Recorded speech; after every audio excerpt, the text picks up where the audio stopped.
国版打开以后，这是外观。 2100년 전의 무덤. 마치 타임머신을 탄 듯 중국 마왕퇴의 유적은 2100년이라는 그 까마득한 시간의 법칙을 거스르고 있었다. 尸体覆盖着2件四棉袍，还穿着并裹着约20层各式衣着。 무덤 속에서 나온 시신은 소름 끼치도록 생생했다.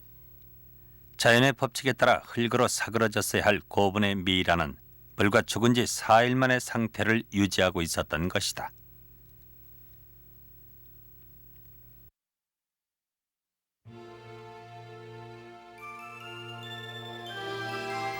(54살의) 여자. 혈액형은 B형, 사인은 기도 폐색이었다.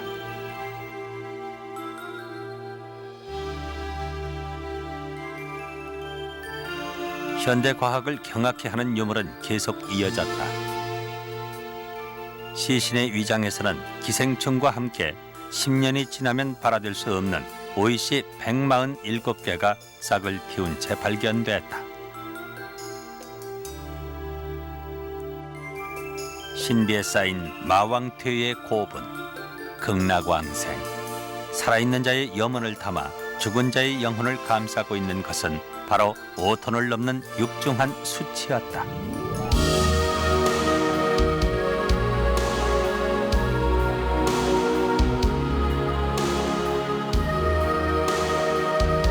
(100년) 전 중국 마왕퇴 고분을 지켰던 숯은 우리나라에서도 발견된다.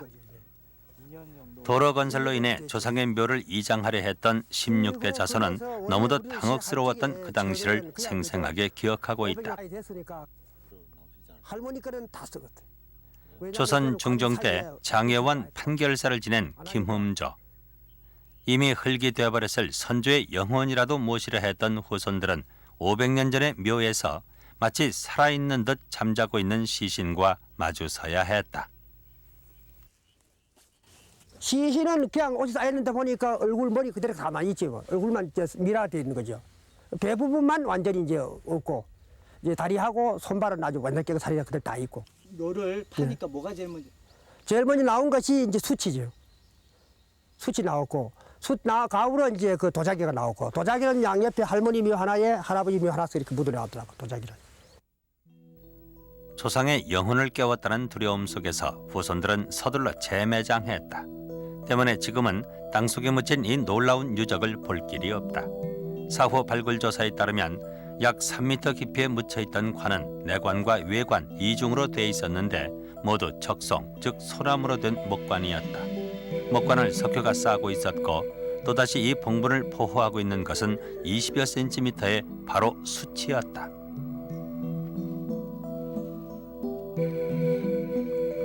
현재 우리가 확인할 수 있는 것은 무덤에서 나온 숯과 관이다.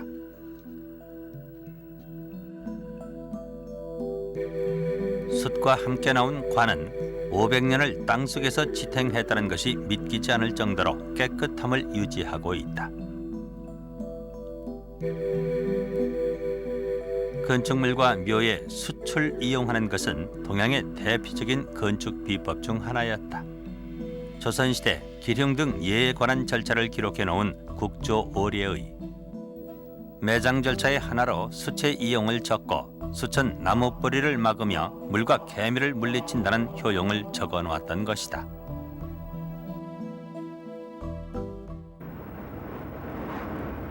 그렇다면 숯의 효용은 어떻게 만들어지는가? 그 해답은 바로 숯을 만드는 과정에 있다. 이거 하나 비우면 한 서너 개 나오겠다. 에? 숯 만드는 일은 좋은 숯감을 구하는 것에서 시작된다. 조금 더 있으면 아주 숯 받치겠네. 아주 숯감으로는 아주 좋은 데인데. 에? 나무도 살아야 되니까. 큰 나무는 안 빌려고 그러잖아요. 나무에 혼이 있다고 그래서. 그 비면 거기에 그만큼 벌 받는다. 그러니까 옛날 사람들은 그런 하나의 나무도 생명체로 보고 아주 중요시했다는 거예요. 그냥 나무라고 그래서 그냥 이렇게 하지 않고 그래서 큰 나무는 보호를 한다든가 그런 게 참 속된 것 같지만 굉장히 좋은 것 같더라고 우리가 보기엔. 숯감은 간벌에만 국한한다. 빽빽히 심어져 제대로 자랄 수 없거나 다른 것의 성장을 방해하는 나무를 말 그대로 간벌하는 것이다.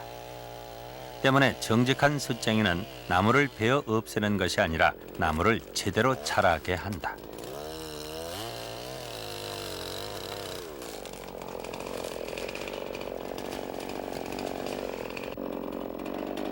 숯감의 경우 가마에 불을 지필 때마다 마련하지만 제일 상품으로 치는 것은 역시 겨울나무다.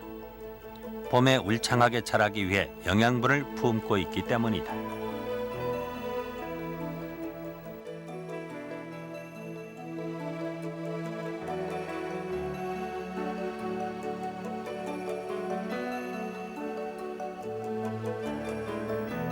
거두어온 숯감은 하늘의 전기를 받으며 하루 동안 햇빛 아래 말린다. 옛 숯쟁이들이 으뜸으로 쳐온 숯감은 참나무. 실제로 참나무는 우리 나무의 13%를 차지해 경제성이 높다. 참나무 중에서도 지름이 18cm 이하인 것만이 숯감으로 선택된다.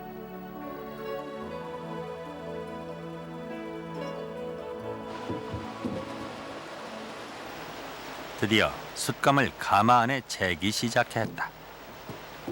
일견 단순하게 보이는 이 일 또한 쉽지는 않다. 숯가마 하나를 채우는 데는 10톤의 숯감이 필요하다. 틈새 없이 빽빽히 쌓는 것은 기본이고 나무의 밑둥 부분을 위쪽으로 향하도록 거꾸로 재야 한다.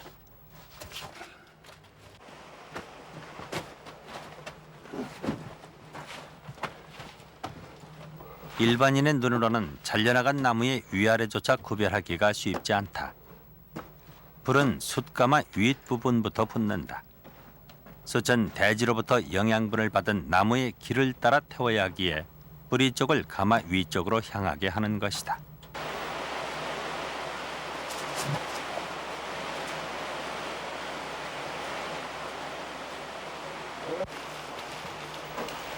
그나마 옛 숯쟁이들에 비하면 수고롭다 할 수 없다. 평생 동안 나무 있는 곳에 가마를 짓고 숯이 완성되면 부수기를 반복했던 이동 가마. 그러나 지금은 정착 가마가 됐다. 자연의 힘을 빌어 인간이 낼 수 있는 가장 고열로 굽는다는 숯가마. 군불을 떼기 전 진흙을 바른다. 불을 머금고 고열을 막아낼 유일한 장벽인 셈이다.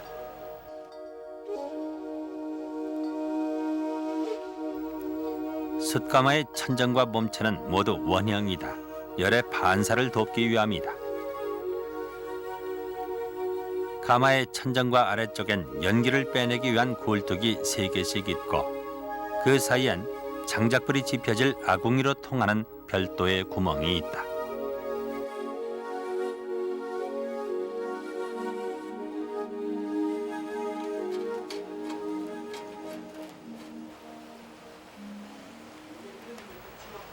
이제부터 좋게 하루는 부지런히 장작불을 지펴야 한다. 이른바 첫불이다.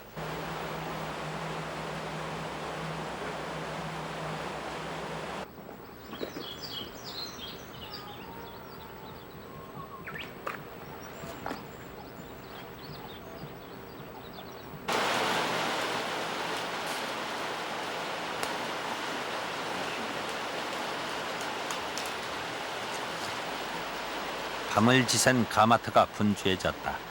흰 연기가 피어올랐기 때문이다. 흰 연기는 나무에 수분이 빠져나가고 있다는 징표다.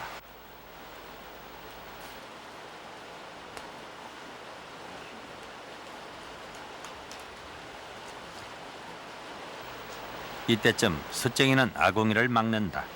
장작을 떼주지 않아도 나무 스스로 제 몸을 태운다는 것이었다.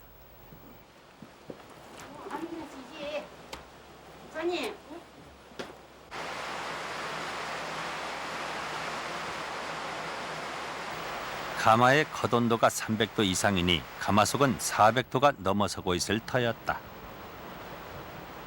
불 없이 나무가 스스로 탄다는 것은 무슨 의미인가? 예, 나무를 보통 연료로 사용할 경우에는 공기하고 접촉을 해가지고 에너지원으로 사용하고 있지만은 숯을 만드는 과정은 일정한 온도, 즉 275도 이상이 되면 목재가 스스로 열분해를 하게 됩니다. 열분해라고 하는 것은 목재 내에 있는 산소나 수소가 빠져나가고 탄소 덩어리만 남는 것이 바로 열분해 과정이 되겠습니다. 이것이 바로 숯을 제조하는 과정이 되겠습니다. 이 열분의 과정이 바로 숯과 재의 차이다. 계속 공기를 넣어 불을 지피면 나무는 타서 재가 된다. 그러나 불을 가두면 스스로 타는 열분의 과정을 통해 재 몸속에 수소와 산소를 다 내보내고 탄소가 남는다. 숯이 검정색을 띠는 것도 바로 이 탄화 과정을 통해서다. 숯가마에서는 불가능하지만 만약 2500~600도의 고온까지 열분해를 하면 숯은 흑연과 가까운 물질이 된다. 숯과 흑연, 다이아몬드는 모두 탄소 덩어리라는 면에서는 똑같다. 그러나 분자 구조의 차이로 하나는 땔감이 되고 다른 것은 진기한 보석이 되는 것이다.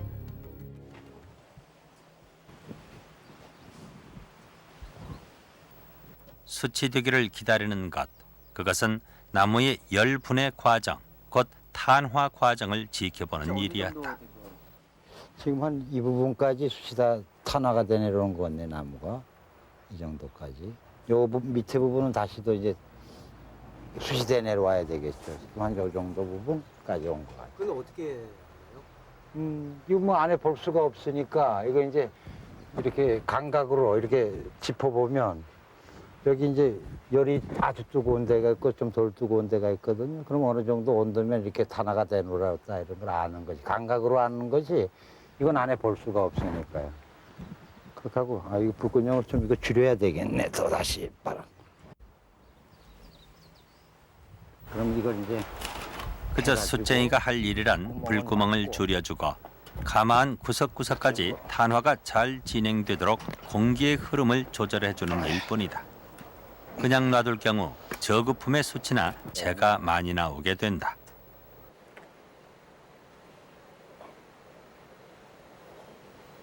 이제 이 굴뚝을 연결을 하는 거예요. 이쪽에다 이렇게. 목초액, 우리말로 잿물을 얻을 수 있는 것이 이때다. 나무나 식물을 태우면 수분과 즙이 연기가 돼 나오는데 이를 받아식혀 오랫동안 삭힌 것이 바로 목초액이다. 그거로. 과거 빨래비누 대용이나 상비약으로 쓰인 이른바 잿물도 목초액의 일종이다.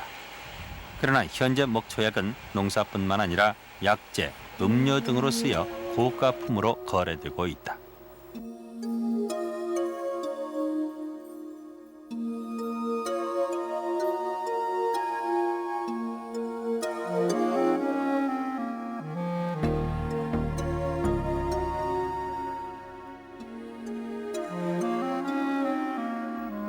숯은 무려 엿새 동안이나 제 몸속에 수분, 산소와 수소 등 모든 휘발성 물질들을 날려보낸다. 그 엿새 동안 하얀 연기가 그득하던 숯가마에 아스라이 파란 연기가 피어올랐다.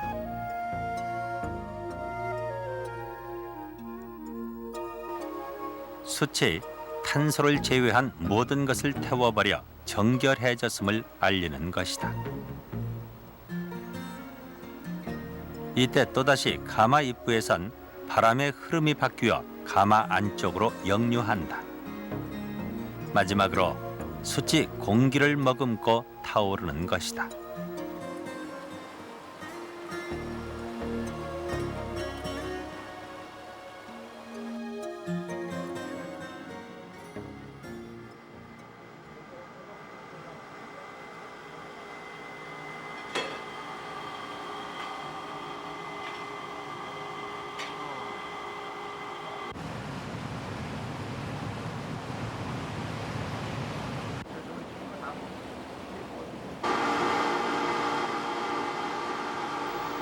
새벽녘 숯가마에서는 마치 화산 폭발처럼 불기운이 굉음과 함께 치솟았다.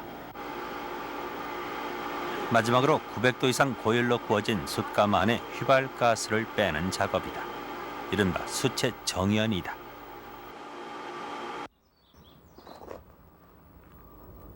여기서 흔히 말하는 백탄과 검탄의 차이가 생긴다. 백탄과 검탄은 원래 각각 하얀 재와 검은 흙으로 식힌 수채 종류를 의미했다. 그러나 요즘엔 900도 이상 고온에서 구워진 것은 백탄, 600도 정도에서 꺼낸 숯은 검탄이라 통칭하고 있다. 백탄의 정연 과정이 한창일 때 이곳 진천의 검탄 가마에서는 출탄이 시작되고 있었다. 휘발성 가스를 빼내는 정연 과정을 거치지 않고 바로 가마를 식힌 지 7일째다.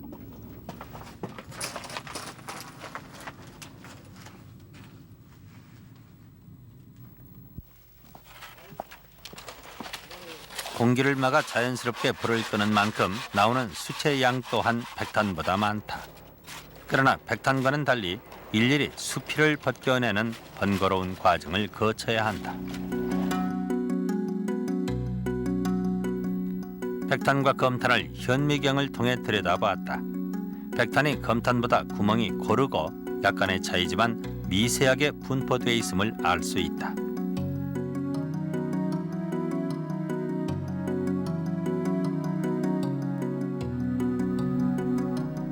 그렇다면 이러한 차이는 백탄과 검탄의 실제 효용과 어떤 관련이 있는가? 현재 수채 또 다른 효용으로 유행하고 있는 것이 수채 건강 효과다. 특히 사람의 몸을 따뜻하게 덮이고 심신을 안정시키는 원적외선이 방출된다는 것이다. 실제로 수채선 얼마만큼의 원적외선이 나오는지 검증해 보았다. 실험 결과 수채 종류에 따라 약간의 차이는 있었지만 인간에게 가장 이롭다는 8에서 12 마이크로미터의 원적외선이 방출되고 있음이 확인됐다. 이는 현재 건강에 대한 관심과 더불어 등장해 호황을 누리고 있는 맥반석이나 화강암의 원적외선 양과 비슷한 수치였다. 검탄하고 백탄의 그 분광 복사율 값이 그 검탄이 그 짧은 파장의 원적외선 쪽이 약간 낮고 백탄이 약간 높은데 전반적으로 두 가지 경우가 다 일반 그 세라믹의 그 분광 복사율 거보다 약간 높게 나온 걸로 되어 있습니다.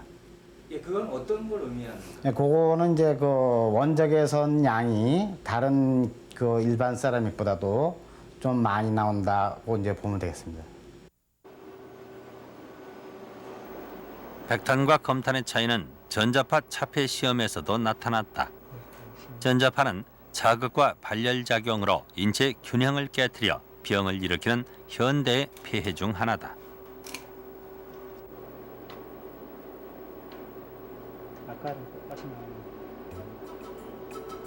실험 결과는 900도 이상의 고온에서 구운 백탄이 99.9%의 전자파를 막아준다는 것이었다.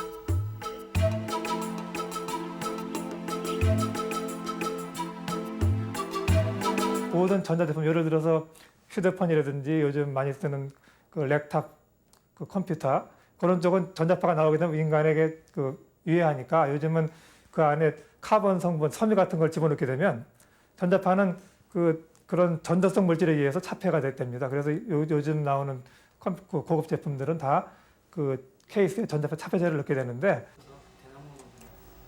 백탄과 검탄에 있어 전자파 차폐의 차이를 가져온 것은 전기 저항에 있었다. 예, 요게 숯의 탄화 정도를 갖다 측정할 수 있는 청량계입니다.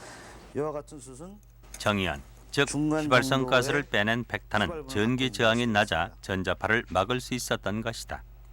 이런 차이로 백탄과 검탄의 쓰임새는 다를 수밖에 없다. 검탄은 악취 및 수분의 흡착력에, 백탄은 유해물질 차단의 효용이 있다.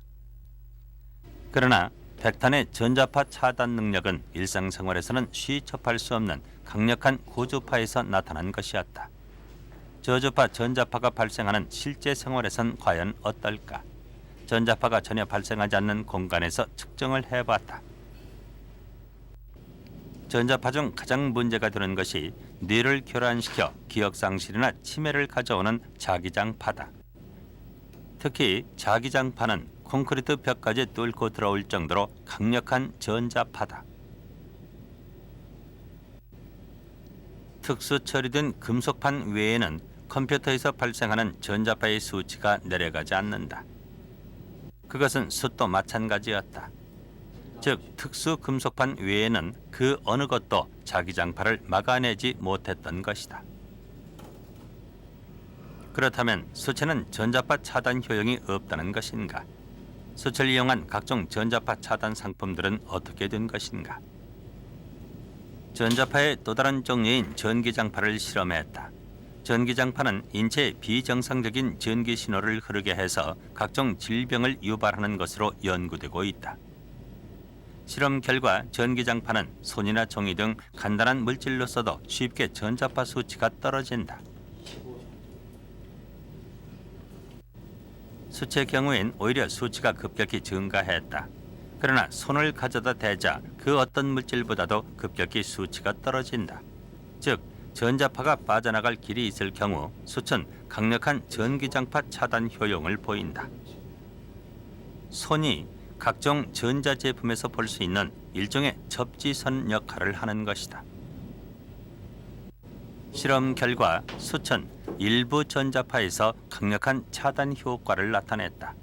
따라서 수치의 전자파 차단 효과는 단순히 전자제품에 숯을 놔두는 것만으로는 그 효능을 얻을 수 없다. 최근 수치의 힘을 되살리려는 움직임이 확산되고 있다. 그 대표적인 것이 친환경농법으로서의 수채 쓰임새다. 옛날에는 이래 끔끔하지 않았어요. 그런데 이게 지금 이걸 활성탄을 쓰니까 흙도 이게 부드러워지고 이 오이가 뿌리가 튼튼해요. 이 활성탄을 쓰니까 잎도 좀 똑똑해지고요. 잎이 좀 똑똑해져요. 그리고 쓰기 전하고 쓴 후에하고는 오이 맛이 틀려. 오이 맛이. 예. 이거 먹던 사람들은 현재 수치를 이용한 농사는 전국적으로 100만 평에 달하고 있다. 1970년대부터 급격히 증가한 화학 비료는 놀라운 수확량 증가를 가져왔지만 또한 그늘을 남겼다. 산성화와 중금속으로 오염된 땅이다. 현재 환경농법 연구가들은 죽어가는 땅을 살리기 위해 수채에 기대를 걸고 있다. 불과 30년 전까지 채로서 땅의 지력을 키웠던 화전농의 민간요법이다.